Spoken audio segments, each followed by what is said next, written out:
Hey guys, welcome back to the channel. Today's video is kindly brought to you by my fiance, who is not here, I'm afraid. That'd be a much more pleasing sight than myself.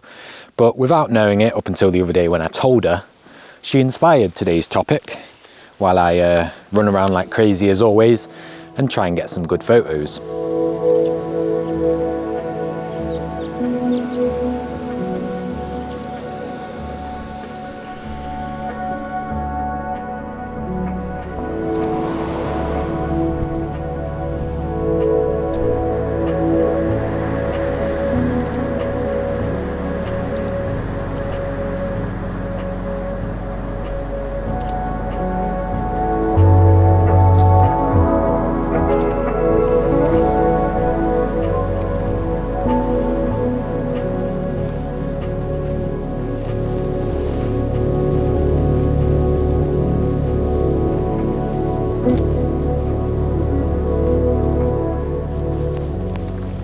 Might be quite cool if we frame it through the barbed wire. Is that possible? It is, but I don't know whether I like it that much. Now, I've seen this morning so far about 100 photo opportunities on the drive-in, but the problem I keep having is, if you're not from the UK, in the UK, I mean, I don't know how different it is in the rest of the world. In the UK, or definitely England, we have A roads, B roads, whatever. And A roads, typically, the way I like to look at them anyway, are designed to get people from one place to another as fast as possible. They're normally national speed limit, which is 60 or 70 miles an hour. And a lot of the subjects sit at the side of A roads, which you can't really stop on, if I'm honest. I got very lucky earlier. I managed to pull over and shoot a ruin that was awesome. All the different bumps and layers and stuff with this wall cutting through here is so interesting. It looks so nice, but I mean, I don't think it's a photo, but I'm going to take a couple just because it looks so visually pleasing to me right now.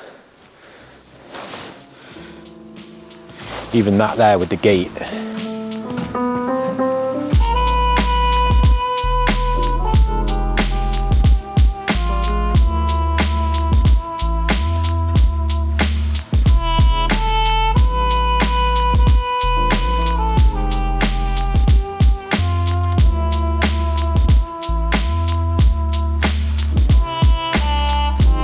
So because of the masses and masses of fog above me today, I'm overexposing most photos, hopefully, by about 1 to 2 stops. And the reason being for that is because obviously don't care how white and bright the fog is, because I want it to be white and bright. But the rest of the scene, the grass and the brickwork and stuff on the floor, I don't want that to be muddy and dull, which can often happen very easily on foggy days. So I just took a photo, stood on the top of this mound, if you can even see me from over there. I was using interval shooting mode, which fires off a shot continuously until you've reached your maximum amount of shots that you've set. And that is for a completely different project. Now, pros and cons for running multiple projects. Pros, it's great because you can swap and switch between them when you feel like working on one or the other. One of them can be a big project, one of them can be a smaller project, which gives you one that might be finished quicker and one that could go on for years, who knows. And the cons really is that when you go out, I'm now kind of faced with, especially in a setting like this, which very much works for both of them, kind of faced with the dilemma of too much choice in terms of which one I'm shooting for. So at the start of this video, I said it was brought to you by my fiance. Now, Jess is not a photographer. She doesn't own a professional camera. She doesn't take photos on anything outside of her iPhone when she's going on a night out or something. And other than my photography, she hasn't really consumed that much photography over the years either. When we first met, Jess had zero idea of what makes a good photo or a good photo opportunity. But in recent times, we've been driving somewhere or walking somewhere, and Jess has said to me completely out of the blue, with no sort of involvement from myself, that would have made a good photo opportunity, or that would have made a good photo. And these occurrences kept cropping up. There were times as well where she'd come back from a walk with a family or friends and say, oh, I saw this today and it would have made a good photo, you should go and photograph it. And I found this really interesting, that Jess, with no prior photography experience, never uses a camera, was now spotting photo opportunities that I would spot and I would take.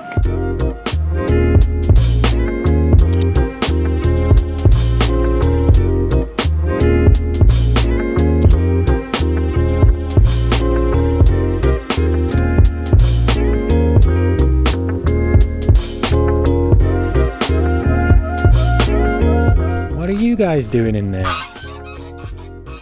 Sorry guys, they must be the alarm system.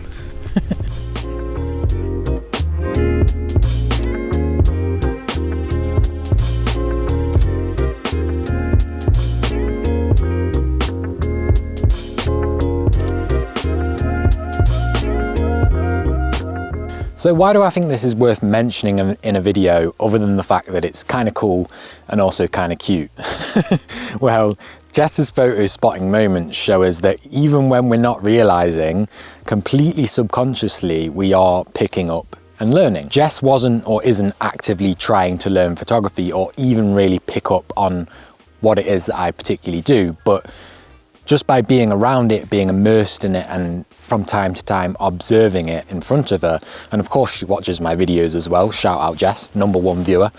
Just by doing that, she's subconsciously built up a little bit of a photographic eye. And I think that is actually really, really encouraging for us actual photographers, because it shows you that even when it feels like we're not making progress, we're not learning, even when we might come back from a photo shoot full of bad photos, even when we might have a couple of weeks of downtime because we get sick or something, we actually are still developing our photographic eye from observing. I've just had a horrible thought that the mic is turned off. No, it's on, we're good. We're so lucky nowadays that even if you don't know any photographers in real life to immerse yourself around and witness doing photography in real life, you can jump on YouTube and consume thousands of other photographers out on their photo walks. Subscribe to join me for future photo walks. And although there's a sort of a big shift towards consuming less and creating more, which I do agree with, I also think you kind of want to have a nice balance there, because if you consume too much,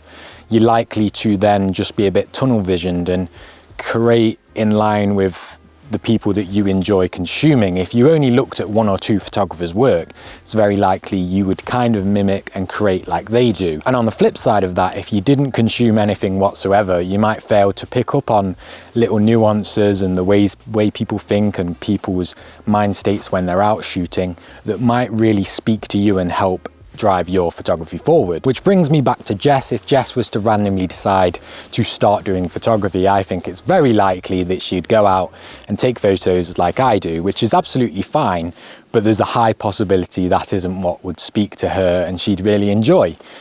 She'd probably really enjoy shooting coffee shops and cute dogs, but luckily Jess has no intention of becoming a photographer, so that doesn't matter to her. But for us photographers, I think it does matter that we don't just overly consume one medium or one thing.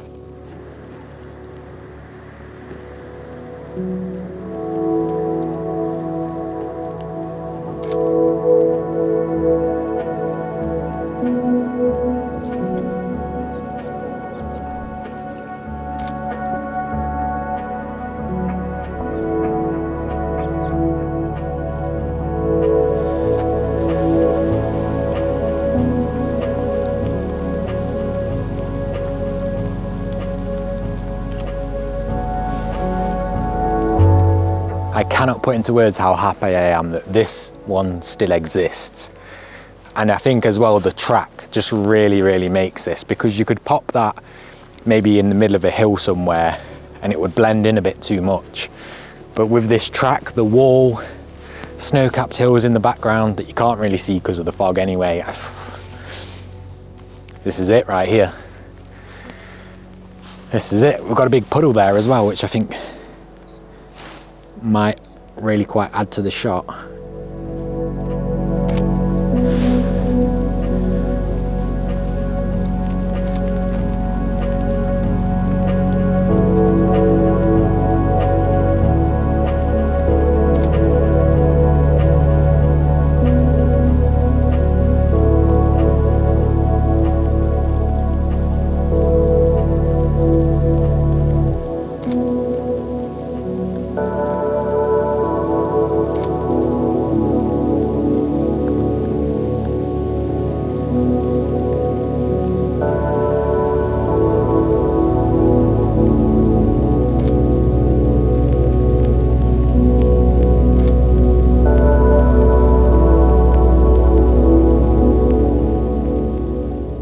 just spotted a little framing potential here as these posts sort of swing round and come either side of the building. I think I can shoot through them and get quite a cool shot here.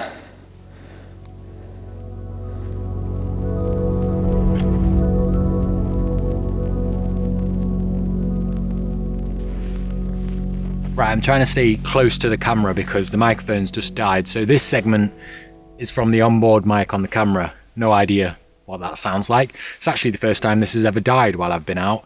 But saying that, I do also have the charging case in my bag and I've not been putting this back in the charging case. So that'll be why. Anyway, thank you so much for watching this video.